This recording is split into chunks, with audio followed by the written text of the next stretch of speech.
Pernah gak sih atau malah sering ngerasa ide mentok, padahal deadline di depan mata, campaign harus jalan, tapi otak tuh rasanya kosong banget, gak tahu mau kasih ide apa. Sebenarnya itu ada namanya creative burnout. Khusus kamu yang kerja di industri kreatif bisa sering nih ngalamin hal ini. Kenapa burnout ini tuh sering banget terjadi di industri kreatif dan apa aja sih faktor penyebabnya? Yuk kita bahas. Hai, selamat datang di Kata Kita, podcast dari Creative Box, tempat kita ngobrolin tentang dunia branding, media, marketing, sampai bisnis secara lebih dalam dengan pola pikir yang lebih realistis. Aku Renata dan di episode kali ini kita akan bahas fenomena yang biasanya muncul di ranah industri kreatif, yaitu burnout. Katanya kerja di industri kreatif itu seru, bebas kasih ide, tapi banyak juga malah yang idenya stuck dan akhirnya burnout. Sebenarnya ini tuh fenomena yang tentunya nggak asing untuk copywriter, desainer, videographer, bahkan content creator. Kita bakal cerita nantinya kenapa burnout ini bisa terjadi, apa dampaknya, dan gimana sih supaya kita itu bisa tetap berkarya tanpa kehilangan diri kita sendiri. So, kerja di industri kreatif itu sering banget dianggap keren, terus kita juga bebas kan ngasih ide kita. Bisa kerja sambil nongkrong di kafe, webcam bareng teman-teman kantor atau satu tim, bisa bebas berpakaian, gak perlu pakai yang formal mulu, bahkan pakai kaos aja tuh boleh gitu, asalkan ya kerjaan beres. Bisa bikin konten, desain, atau campaign yang menarik. Dari luar emang kelihatannya ya, seru banget, fun banget. Tapi realitanya di dalamnya ya, di balik layarnya, seringkali pekerjaan kreatif itu penuh tekanan dan deadline yang gak habis-habis. Deadline yang mepet, revisi yang berkali-kali, dan gak ada habisnya. Bahkan ide yang kita udah kasih ke bos atau mungkin ke klien bisa ditolak mentah-mentah dalam menit. Di satu sisi memang industri kreatif itu penuh passion, khusus kamu yang suka dunia kreatif. Tapi justru karena passion itulah ada batas antara kerja dan hidup pribadi itu jadi kabur. Kamu bisa lembur semalaman demi ngerjain pitch deck yang harus cepet kelar karena deadline-nya besok udah digigilin klien.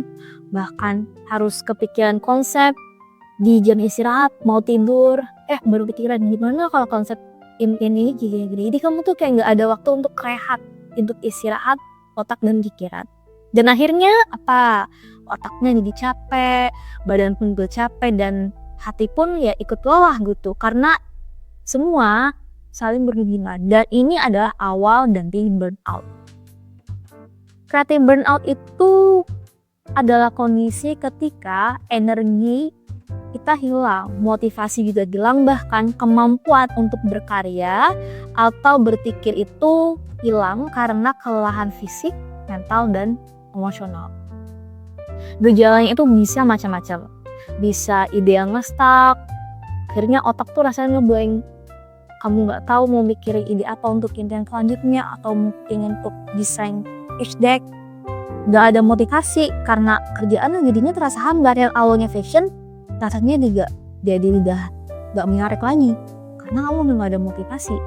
Terus ini sering banget lebih gampang emosi, gampang berdiri sama klien atau sama klien ya karena kamu tuh capek, kamu gak ada waktu rehatnya. Bahkan karya yang biasanya bikin kamu bahagia sekarang juga udah gak bisa bikin bahagia lagi. Sebenarnya kenapa sih ini sering banget terjadi gitu di industri kreatif? Karena jawabannya adalah kita itu enggak cuma jual tenaga, tapi juga jual otak kita, ide kita, dari hati. Setiap desain, setiap copy, terus juga setiap video ada bagian dari diri kita di dalamnya. Dan ketika itu ditolak atau direvisi, rasanya bukan cuma kerjaannya yang salah, tapi kayak diri kita yang ditolak. Burnout itu sebenarnya nggak muncul tiba-tiba. Ada faktor yang bikin dia itu semakin tumbuh secara perlahan. Jadi yang pertama itu adalah overwork dan deadline. Gak bisa dipungkiri, industri kreatif itu dikejar oleh waktu dan ide yang harus terus berjalan. Ide yang butuh waktu matang dipasar akhirnya jadi instan karena ya deadline-nya mepet. Terus yang kedua, revisi yang gak ada akhirnya. Sebenarnya untuk masalah revisi ini bisa kamu omongin sih ya, syaratin. Tapi ya kebanyakan industri kreatif itu ya pastinya akan ada back to back revisi. Klien bisa minta seenaknya kalau ada yang berubah. Malah kadang juga gak ada arahan yang jelas. Jadi kita harus bisa memikirkan diri kita sendiri yang tapi nantinya akan direvisi lagi gitu. Jadi never ending revisi ini juga merupakan faktor-faktor yang bisa membuat burnout itu tumbuh pelan-pelan. Terus yang ketiga, biasanya kurang apresiasi. Jadi banyak pekerja kreatif itu merasa undervalued akhirnya. Kerjanya cuma bikin gambar doang atau bikin copy doang yang gak nambah-nambah. Padahal effortnya itu luar biasa. Dan gak dapat apresiasi apa-apa, even dari diri sendiri. Terus ada namanya blurring work-life balance.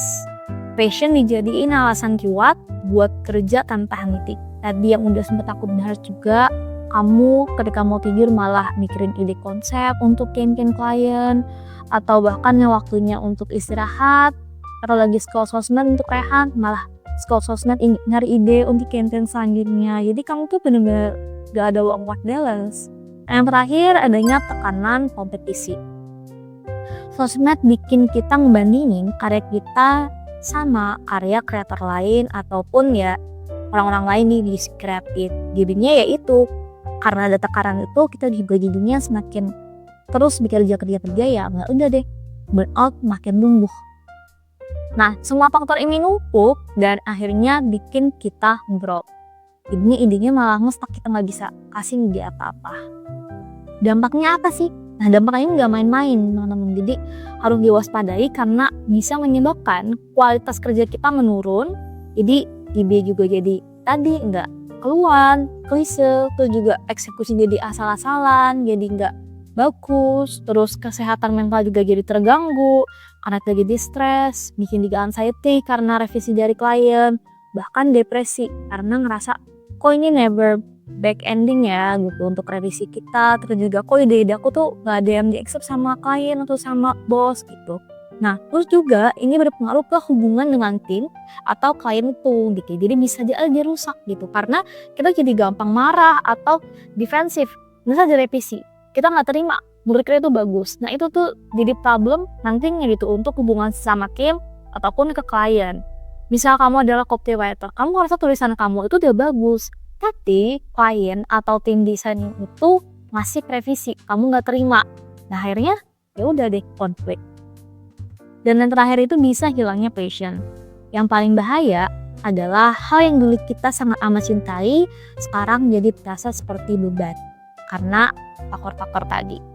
Burnout itu bisa bikin orang berhenti total dari industri kreatif. Padahal sebenarnya kalau dikelola dengan baik, kita bisa tetap berkarya tanpa harus kehilangan jati diri kita. Lalu gimana cara kita ngatasin burnout ini? Sebenarnya ada beberapa strategi yang bisa kamu coba atau kamu apply. Yang pertama, harus banget set boundaries. Jadi belajar untuk bilang cukup, kasih jeda gitu ya. Tentuin jam kerja dan jangan selalu standby 24 jam. Walaupun mungkin kenyataannya akan susah, tapi coba kamu belajar untuk kasih boundaries gitu. Jangan kamu available 24 jam, kasih waktu untuk kamu tuh istirahat dan menjernihkan pikiran kamu supaya ide-ide kamu tuh keluar. Terus yang kedua, recharge dan rest. Jadi ambil jeda. Untuk yang bisa cuti, silakan nanti cuti. Yang belum bisa cuti, bisa coba mungkin olahraga, jalan-jalan sore sama teman-teman, atau sekedar cukup tidur untuk membalikan energi. Yang ketiga, cari inspirasi baru. Kadang burnout itu datang karena stuck di rutinitas yang itu aja. Coba kamu konsumsi karya lain seperti nonton film bareng teman, saudara, pacar gitu ya. Terus baca buku, dengerin musik baru gitu. Mungkin itu bisa menjadi inspirasi kamu, gak ada yang tahu kan. Terus juga kamu bicara dengan support system kamu, teman kamu lagi atau sahabat. atau mungkin teman kerja dari teman kerja lama yang dekat gitu, kamu bisa cerita gitu. Karena curhat ke teman sesama kreatif itu juga bisa meringankan pikiran kita. Jadi kita tahu, oh ternyata mereka juga merasakan, atau mungkin kita bisa kasih saran atau motivasi.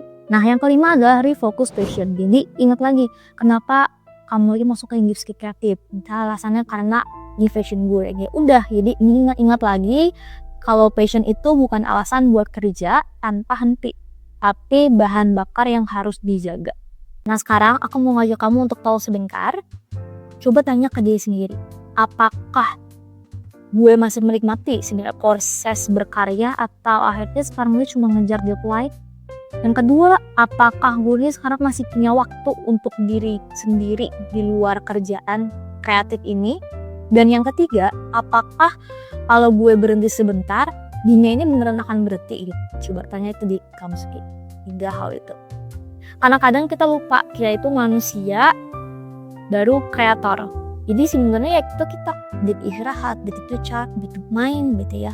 Burnout itu bukan tanda kalau kamu itu lemah, tapi tanda kalau kamu butuh jeda. So teman-teman yang saat ini sedang berkarir di industri kreatif, memang nggak bisa dipungkiri kalau ini penuh tantangan. Tapi kita nggak harus kehilangan jati diri kita atau berhenti. Cutting burnout itu memang adanya, memang nyata sekali, tapi sebenarnya itu bisa diatasi. So jaga diri kalian, recharge diri kalian baik-baik, dan ingat, karya terbaik datang dari kreator yang hebat, bukan yang kelelahan. So terima kasih udah dengerin catch up kali ini tentang burnout. Semoga tips tadi itu bermanfaat untuk kalian yang lagi ngalamin, dan bisa tolong dong komentar ya, kayak gimana sih tips untuk mengurangi burnout, atau mungkin ketika lagi nge-stuck nih gak ada ide, apa sih tipsnya? Boleh komen di bawah. So itu dia episode kali ini. Jangan lupa untuk follow our social media pop-up, dan tentunya subscribe YouTube kita. Terus sampai ketemu di episode selanjutnya.